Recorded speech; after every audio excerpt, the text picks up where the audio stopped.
зуны 6-аатай өдрүүд нар түнсэн халуун өдөр хүүхдүүд голын эрэг дагуух элсэн дээр тоглоно.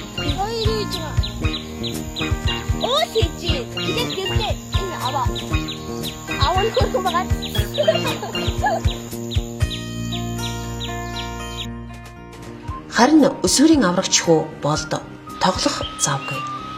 Тэр үе тэнгийнхэнтэй болон насанд хүрэгчдэд үер усны аюулаас сэрэмжтэй байхыг анхааруулгаач.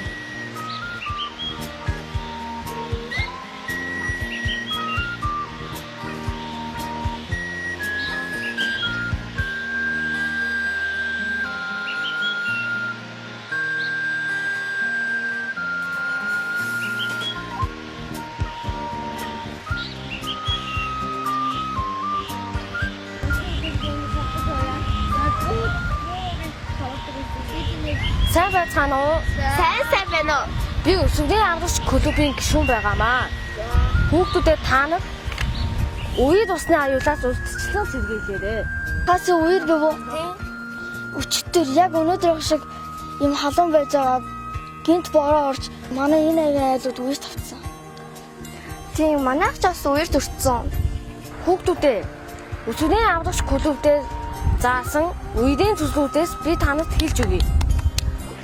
Шар усны үер, хурын үер, хур борооны үер.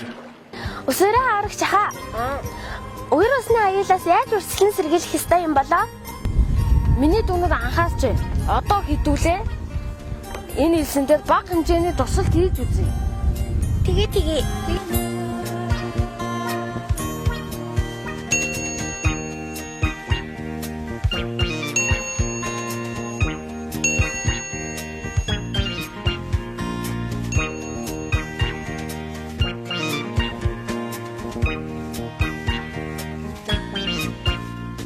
Хүүхдүүдэд тэгвэл үер болж гэнэ гэж үзээд ус урсах уу?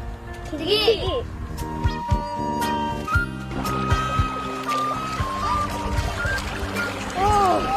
Яг үер шиг харагдаж шүү дээ.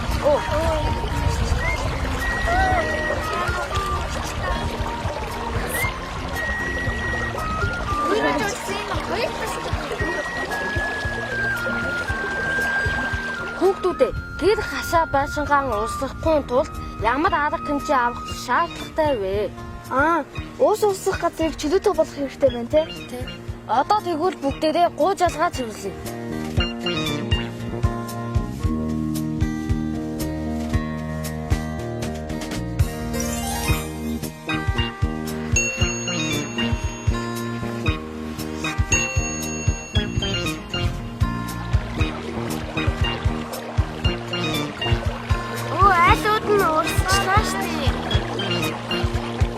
Далан суугаа цэвэрлжгээд байхад яагаад гэрээ айл нь урсаад байгаа юм бэ?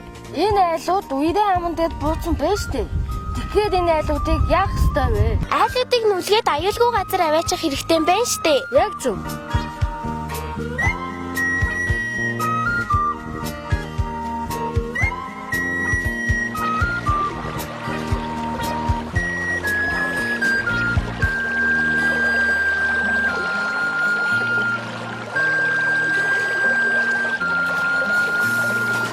Одоо яах ёстой болоо? Зөрүүлтийн далан сууг бариагүй учраас нурж байгаа юм байна штэ. Зориулалтын далан сувгтай бол нурахгүй. Үерийн ус ороод ирэхэд бид өөрсдийгөө хамгаалах ямар арга хэмжээ авах ёстой юм болоо? Гэрт байгаа хоол хүнсээ хамгаалах хэрэгтэй бөгөөд нүүлгэн шилжүүлэх ажиллагаанд бэлтгэх. Аврах ажиллагаанд ашиглах хийлд худасах ховонцор сав зэргийг бэлдэх. Тусламж эртэл баашингийн дээдэд авахаар дээвэр дээр болон дээврийн хөндийд мөн өндөрлөг газарт гарах. Туг, бамбар, дэнлүү болон чийдингийн гэрлийн тусламжтайгаар аврагчийн өгчвийн зааврыг дагаж ажиллах. Усны урсгалын хурд, чиглэл зэргийг анхааралтай ажиглаж, тайван бүх зүйлийг нарийн зохион байгуулалттай хийх.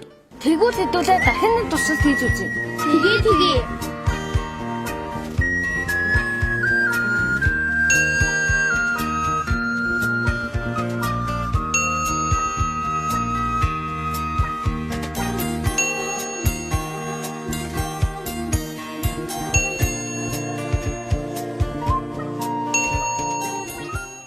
За энэ тараарай. Ой. Айлууд нь урсгүй шүү дээ. Ингүүд аврагдах нь шүү дээ. Тийм байх шүү дээ. Маш сайн ойлгосон байна. Энийг үерээс урьдчилан сэргийлэх арга хэмжээ гэдэг юм. Тийм үү. Бид аюулгүй боллоо.